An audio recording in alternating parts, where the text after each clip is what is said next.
Imagina despertar cada día antes del amanecer, en un silencio tan profundo que hasta tu respiración parece un pecado. Vistes la misma túnica áspera, comes pan duro y sopa aguada, y tu mayor tesoro es un libro que tardó años en copiarse a mano. ¿Pero eran los monjes de la Edad Media simples hombres dedicados a rezar? ¿O guardaban secretos que la Iglesia jamás reveló? Querido espectador, ponte cómodo, relájate y sumérgete en el pasado. Vamos a descubrir cómo era realmente vivir como un monje medieval y las curiosidades más fascinantes de su misteriosa vida.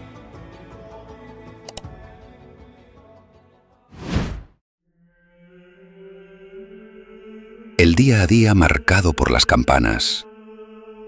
En la Edad Media, los monasterios no eran simples edificios de oración, eran pequeños mundos autosuficientes, organizados como auténticas ciudades en miniatura.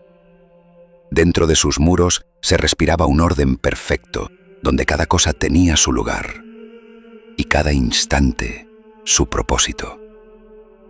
Desde las grandes construcciones impulsadas por la poderosa Orden de Cluny en el siglo X, los monasterios combinaban iglesia, claustros, talleres, huertos, establos y viviendas, todo protegido por una muralla que los aislaba del caos exterior. Allí podían vivir hasta 300 personas, entre monjes, novicios, conversos y un ejército de sirvientes, artesanos y campesinos. El corazón de este mundo cerrado era la iglesia monástica, donde se proclamaba la palabra de Dios y se desplegaba un arte pensado no solo para inspirar devoción, sino para educar y asombrar a todo aquel que entrara. Pero la verdadera columna vertebral de la vida monástica no era de piedra, sino invisible: el tiempo. No había relojes de pulsera, ni campanarios digitales, ni margen para la improvisación. El ritmo lo marcaban las 8 horas canónicas, establecidas siglos antes por San Benito: maitines, laudes, prima, tercia, sexta, nona, vísperas y completas. Cada una representaba un momento de conexión con lo divino, y juntas trazaban un ciclo diario que comenzaba en la oscuridad y culminaba en la luz, como metáfora de la salvación. La jornada arrancaba mucho antes del amanecer. Entre las 2 y las 3 de la madrugada, un monje designado hacía sonar la campana para convocar a maitines, el oficio más largo y solemne. A veces, la tentación de quedarse en cama era tan fuerte que, según contaba el monje Raúl Glaber en el siglo XI, hasta el mismísimo diablo se aparecía para susurrar: «Duerme un poco más. Espera a la tercera campanada». Pero no había excusa posible. Quien llegaba tarde al coro se arriesgaba a sanciones, y quien se dormía durante los rezos podía ser despertado de forma poco sutil, con la luz de una lámpara agitándose frente a su rostro. Tras los maitines llegaban las laudes, y en algunos monasterios los monjes podían volver a su dormitorio para descansar hasta el amanecer. Con la primera luz sonaba prima. Era la señal para asearse. Sin exagerar, el baño completo se reservaba para apenas 3 ocasiones al año: calzarse y prepararse para la siguiente oración. Entre prima y tercia se realizaban tareas básicas: preparar herramientas, preparar el refectorio, atender el huerto o copiar textos en el scriptorium. Después de tercia, la misa matutina reunía a todos en la iglesia, seguida del capítulo, donde se leía un pasaje de la regla, se debatían asuntos de la comunidad y, a veces, se daban discusiones tan acaloradas que un observador cisterciense las comparó con una taberna ruidosa. Así, campanada tras campanada, oración tras oración, el día del monje avanzaba sin sorpresas. Un ciclo que no cambiaba con las estaciones, que no dejaba espacio al azar, y que, sin embargo, para ellos era una vía de perfección. En la vida de un monje medieval, la comida no era un placer, sino una disciplina. No se comía para disfrutar, sino para mantener el cuerpo lo justo, para seguir sirviendo a Dios. La mesa del monasterio estaba lejos de los banquetes que solemos imaginar en la Edad Media. La dieta era sencilla, repetitiva y para nosotros probablemente insípida. Pan de trigo o centeno, legumbres, queso, verduras del huerto y en algunas regiones pescado. La carne estaba estrictamente prohibida para los monjes, excepto en casos de enfermedad o debilidad extrema. Sin embargo, aquí viene una de esas curiosidades que parecen sacadas de una novela. En ciertos monasterios se consideraba que el castor y otros animales acuáticos contaban como pescado y podían servirse en días de abstinencia. Una interpretación creativa de la regla que hoy nos arranca una sonrisa. La frecuencia de las comidas variaba según la época del año y el calendario litúrgico. Durante la Pascua podían comer al mediodía y cenar al anochecer. En cambio, en Cuaresma, los monjes ayunaban casi todo el día y rompían el ayuno solo una vez, al caer la noche. En verano, los miércoles y viernes tampoco se probaba bocado hasta la hora nona, aproximadamente las 3 de la tarde. El lugar de las comidas era el refectorio, un gran salón austero donde la comida se acompañaba de silencio. No estaba permitido conversar. Mientras comían, un lector designado por turno recitaba pasajes de la Biblia o textos espirituales. Así, el alimento físico iba siempre acompañado del alimento del alma. El vino, símbolo de la alegría cristiana, se permitía en cantidades moderadas, pero casi siempre diluido en agua. A las monjas, sin embargo, se les prohibía, por considerarse de forma misógina y prejuiciosa, que el vino podía despertar bajas pasiones en las mujeres. Lo que sí se prohibía a todos era el vino puro o endulzado con miel y especias, reservado solo para enfermos. Esta dieta tan controlada tenía un precio. Algunas enfermedades, como la gota, se volvieron relativamente comunes entre los monjes, posiblemente por la falta de variedad y el abuso de ciertos alimentos. En días especiales, como grandes festividades religiosas o la visita de un personaje importante, el menú podía volverse más generoso. Se añadían frutos secos, pan más fino, algo de pescado fresco e incluso postres sencillos. Pero estos lujos eran la excepción, no la norma. En definitiva, la alimentación en el monasterio era otro pilar de la vida monástica, regulada, frugal y profundamente simbólica. Ayunar y comer poco no solo era un acto de obediencia, era una forma de recordar cada día que la vida terrenal era pasajera y que la verdadera recompensa no se hallaba en la mesa, sino en el cielo. ¿Crees que podrías vivir toda tu vida con un plato de sopa aguada, un trozo de pan duro y un vaso de vino diluido, sin quejarte jamás? El silencio como disciplina y castigo. En un monasterio medieval, el silencio no era solo una virtud, era una ley. No hablamos de un simple hablar bajito, sino de un control absoluto de la palabra, pensado para proteger la concentración espiritual y evitar distracciones mundanas. Al ingresar, el monje sabía que no solo renunciaba a la vida exterior, sino también a su propia voz.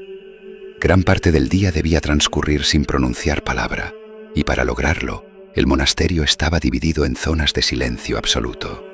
La iglesia, el dormitorio, la biblioteca y, en la mayoría de casos, el claustro. En estos espacios, hablar estaba prohibido, salvo en casos de extrema necesidad. Pero, ¿cómo pedía un monje pan o agua sin romper la regla? La respuesta es fascinante. Desarrollaron un lenguaje por señas propio, con gestos codificados para los objetos, las acciones y las necesidades diarias. Un movimiento de mano podía significar libro, comida o necesito salir. Y un leve toque en el brazo podía sustituir una conversación entera. Era un sistema práctico y también un símbolo de que incluso la comunicación estaba bajo disciplina divina. El silencio no siempre era voluntario. En muchos monasterios, romperlo sin permiso podía costar castigos que iban desde penitencias y ayunos adicionales hasta ser excluido temporalmente de la mesa común, comiendo solo como señal de vergüenza. El silencio así se convertía en una forma de corrección. Sin embargo, la idea no era castigar por castigar. Los monjes creían que callar era un modo de vaciar la mente del ruido del mundo para escuchar la voz de Dios. San Benito lo dejó claro en su regla: en el mucho hablar no faltará pecado, mas el silencio conduce a la vida. En el refectorio, durante las comidas, nadie podía conversar. Un lector designado recitaba pasajes sagrados o textos de los padres de la iglesia, y los demás escuchaban mientras comían. No era raro que este lector, con voz pausada y solemne, fuera la única banda sonora del almuerzo. El silencio también era un recordatorio constante de la humildad. No se hablaba para imponer opiniones o demostrar sabiduría, sino solo cuando era necesario y con un propósito claro. Incluso fuera de las zonas mudas, las palabras se medían. Curiosamente, algunas crónicas cuentan que este rigor no siempre se cumplía al pie de la letra. En reuniones como el capítulo diario, donde se discutían asuntos internos, los monjes podían debatir, y a veces el fervor de la conversación derivaba en gritos, acusaciones e incluso empujones. Un monje cisterciense llegó a comparar el ruido de algunos capítulos cluniacienses con el bullicio de una taberna. Así era el silencio monástico, una mezcla de devoción, control y, en ocasiones, herramienta de disciplina. Una muralla invisible que separaba el interior del alma del bullicio del mundo. ¿Podrías vivir en un lugar donde cada palabra fuera un lujo y donde el silencio pesara más que cualquier sermón? Guardianes del conocimiento. En un mundo donde la mayoría de la población no sabía leer ni escribir, los monasterios medievales se convirtieron en fortalezas del saber. Entre sus muros, los monjes custodiaban no solo libros sagrados, sino también obras de filosofía, medicina, astronomía y textos de la antigüedad, que sin su labor se habrían perdido para siempre. El lugar donde se llevaba a cabo esta tarea era el scriptorium, una sala silenciosa y fría, iluminada únicamente por la luz que entraba de pequeñas ventanas y, en los días más oscuros, por velas que consumían lentamente el aire. Allí, cada monje, sentado en su pupitre de madera, pasaba horas inclinando la cabeza sobre pergaminos, copiando letra a letra y con una paciencia que hoy nos parecería sobrehumana. Pero el trabajo no era solo mecánico. Los copistas se convertían en verdaderos artistas.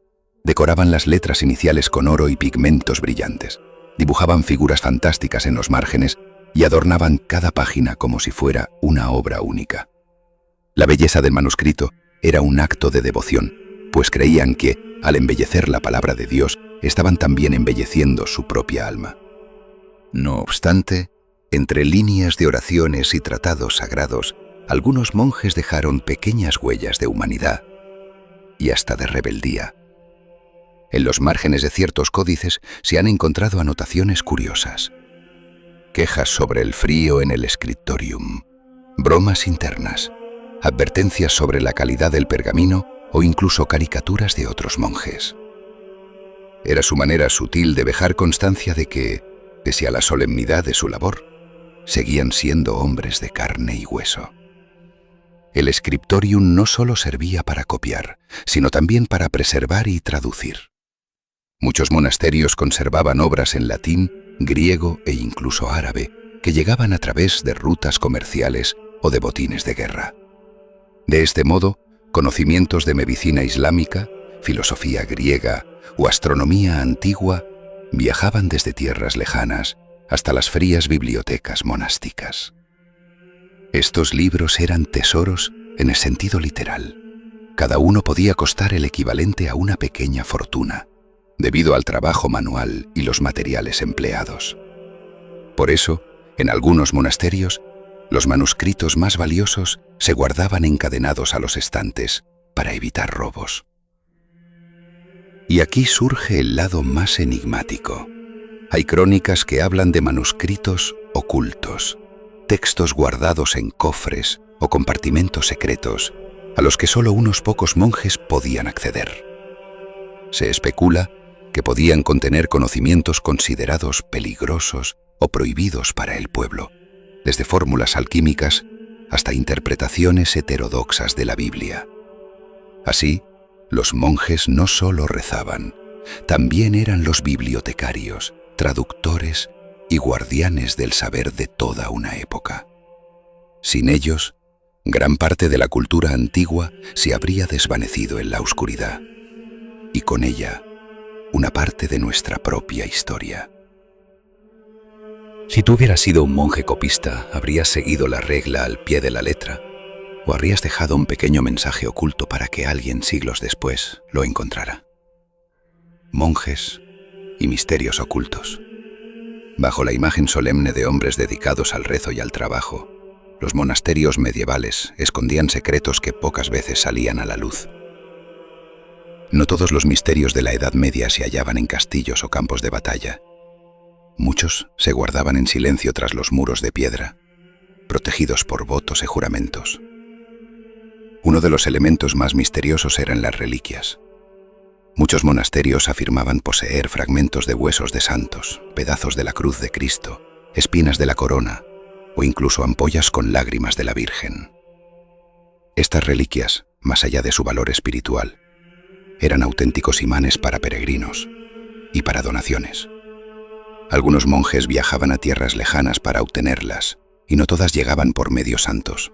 Las crónicas hablan de reliquias robadas, intercambiadas o incluso falsificadas para atraer a más fieles. En otros casos, los secretos se encontraban bajo tierra. Muchos monasterios tenían túneles y pasadizos ocultos, que podían servir para escapar en tiempos de guerra o para transportar objetos valiosos sin ser vistos. Hay leyendas que cuentan cómo, en noches de luna nueva, ciertos monjes descendían a criptas selladas desde hacía siglos, llevando lámparas y cofres cuyo contenido jamás se revelaba. Algunos de estos subterráneos conectaban con cámaras cerradas donde se guardaban cofres repletos de manuscritos prohibidos, tratados de alquimia, astronomía, medicina o incluso textos que cuestionaban las interpretaciones oficiales de la fe.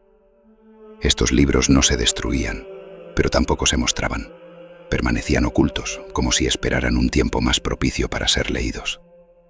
También se habla de monjes astrónomos y astrólogos. En ciertos monasterios, las torres servían de observatorios para estudiar las estrellas. Oficialmente era para calcular las fechas litúrgicas o predecir cosechas, pero hay relatos que insinúan que algunos monjes interpretaban esos cielos con fines más esotéricos, leyendo presagios que nunca llegaban al pueblo. Incluso dentro de las propias órdenes existían hermandades secretas, pequeños grupos de monjes que compartían juramentos adicionales y conocimientos que no eran revelados ni siquiera al resto de la comunidad. Se desconoce qué tipo de saber custodiaban, pero algunos historiadores sugieren que podrían estar relacionados con la transmisión de símbolos y mensajes cifrados, escondidos en el arte, en las vidrieras y en los frescos. Y luego están las historias que parecen rozar la leyenda. Monjes que custodiaban llaves de puertas que no se abrían desde hacía generaciones. Códices escritos en lenguas incomprensibles, como el famoso manuscrito Voynich, o campanas que, según la tradición, solo repicarían por sí solas en el fin de los tiempos. En definitiva, los monasterios no eran solo refugios de oración, también eran cofres cerrados, donde el silencio servía tanto para rezar como para guardar secretos que quizás, incluso hoy, siguen esperando ser descubiertos. Si pudieras entrar en uno de esos pasadizos y abrir un cofre olvidado durante siglos, ¿te atreverías a descubrir lo que hay dentro, sabiendo que podría cambiar la historia? Ser monje en la Edad Media no era solo rezar, era vivir bajo una disciplina férrea, ser guardián del saber y a veces del misterio. Ahora que conoces su día a día, dime, ¿habrías sido capaz de vivir así? Déjame tu respuesta en los comentarios y comparte este vídeo para que más personas descubran las crónicas del medievo. Y si quieres seguir explorando los secretos de la historia medieval, suscríbete, porque lo que viene cambiará la forma en que ves el pasado.